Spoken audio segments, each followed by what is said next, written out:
சொல்லுமா. என்னங்க பாத்ரூம் போயிட்டு இருக்கீங்களா? ஆமா. பாத்ரூம் லைட் ஆஃப் பண்ணாம வந்திருப்பீங்களே.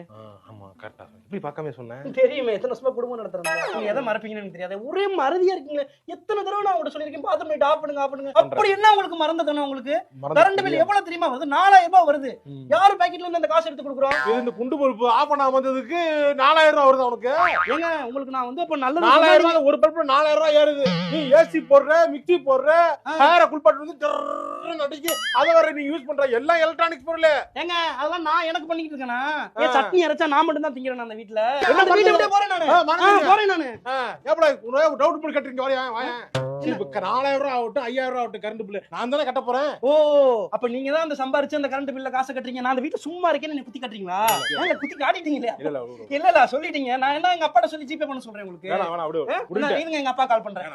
உங்க அப்பா அப்பா லூஸ் வந்தாலே அட்வைஸ் பண்றேன். நீங்க அப்பா லூஸா? நீ பாத்தீங்க திருப்பி லூஸ் டாக் குறீங்க நீங்க.